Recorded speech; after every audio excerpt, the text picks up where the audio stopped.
When you open up Make Human, it's not going to look like this. I've already gone through and made my person. We're going to go through the UI together just to see where everything is.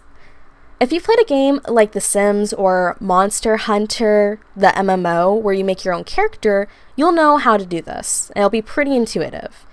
And if not, well, it's a really easy and very friendly UI, which is incredibly nice, especially when compared to things like Unreal and Blender. So whenever we open up Make Human, the way it's organized is that it has these main windows, then it has sub-windows. Modeling is the first window we'll be in, and it is the base of your avatar. It's how your character looks physically. And after you're done with modeling, you'll go over to geometries. This is the details of your character. Things like your clothing and your eyes will be in here.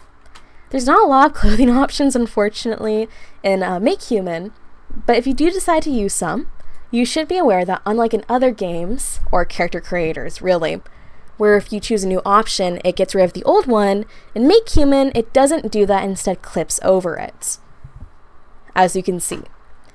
And this also does not just apply to clothing, it also applies to the hair with the hats.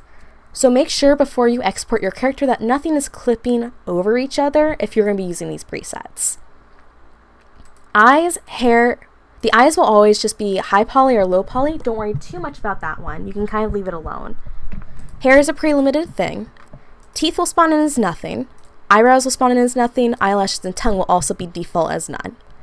Don't worry too much about topology. It adds some details, but your character will still work fine without it, so don't worry about that. The materials is the coloring, and it's mostly used for your skin tone and your eyes. As you can see, it has a lot of ethnicities, which is really nice, and it also has a tune, which I think is cute.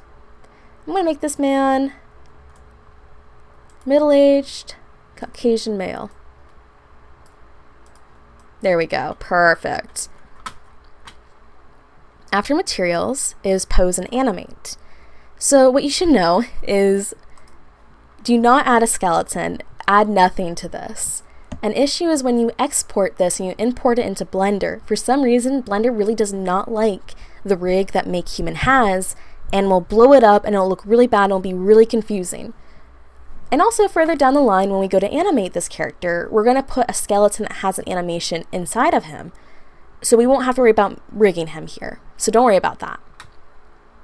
You don't need to worry about pose or expressions either. So we go over to files, we're ready to export. There's a few things you can do. As you can see, I don't have any characters pre-made. If you decide you really like a character you've made and you want to save them for use in the future, you can just go into save, name the character here, then name the file and it'll save into models. I don't really care about this guy, I'm so sorry, so I'm just going to export him. We export always as an FBX if we can help it. Don't worry about the rig or the maps. The options are ticked to what we need and the scale doesn't really matter. I have decided to name him Tom, which I think is a beautiful name for a beautiful man.